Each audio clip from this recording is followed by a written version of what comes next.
So I'm here today to talk to you all. As you might have seen as I walked across the stage, I wear Jordans. I wear sneakers. I wanted to talk to you all a little bit about belonging, especially to kick off today. I'm not sure if you all seen the most recent New York Times article debating if Speaker McCarthy and Leader Jeffries and Leader McConnell should have had on sneakers in the Oval Office. Did anyone see this? Is anyone aware of this debate?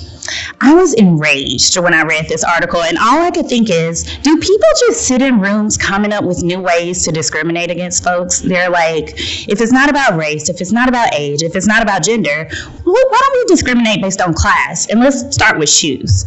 And it made me start thinking about all the times that I've been in spaces and places and felt like I may not have belonged.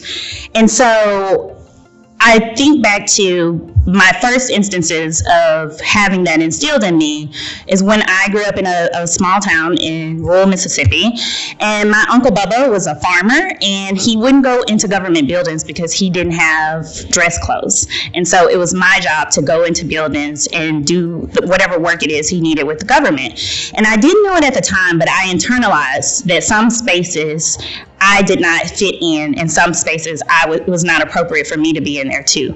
And so years later, I get to Capitol Hill, I'm an intern and then a staffer, and I always had on dress shoes. I always had on what I was told was appropriate for me to fit into these spaces.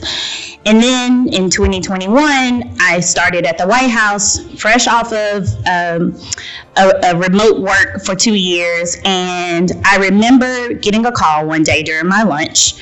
And someone said, Nicole, you're needed in the Situation Room. You need to get here now. And for folks that aren't familiar with the Situation Room, no one calls you to the Situation Room until there's a situation. And we have to go because on some occasions, the president needs to come down and we need to brief him on what's happening. And so as I was physically running to the Situation Room, I fell down the stairs. It wasn't super dramatic, y'all. It was only like 2 stairs. But if you've ever fallen downstairs, it felt like I fell down 40 stairs. And so I remember that night, I was like, I'm going to have to order some dress sneakers. And y'all, I got the most boring, inconspicuous, I hope no one notices these shoes that you could find. And I wore them. And every time I would look down at those shoes, I sank a little bit because I started thinking about, I felt kind of like my Uncle Bubba did. I don't know that I should be in these rooms and these spaces. And I started to look around the rooms, and I remember why I got in national security. I got in national security because there aren't a lot of people like me in these rooms and in these spaces. And I thought, well, Nicole, every time you're in a room, you bring up race for any national security policy to make sure that we're not going to be discriminating against any people of color. You bring up minority religions. You look at in a room full of men and you ask, did anybody consider the gender ratios when we were deciding who to invite and who to inform these policies? But more, I drop y'all as much as humanly possible into every conversation. And I do that to remind people that I'm not from these spaces. Y'all is also a very inclusive word, but I represent the people who are not in these rooms. And so my goal has never been to fit in.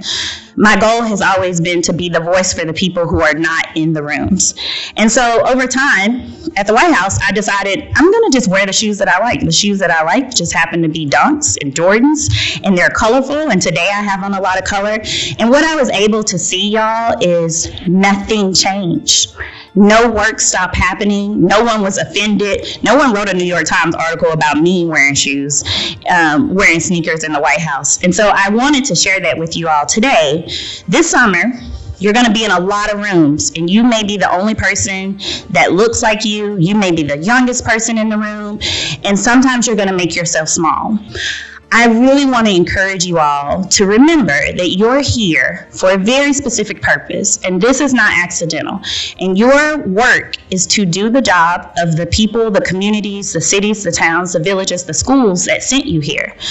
Your job is to maybe say the thing that people may not be thinking, or represent the view that is not in that room and in that space. And you can do that and be respectful, but you have to be empowered, and you have to remember that.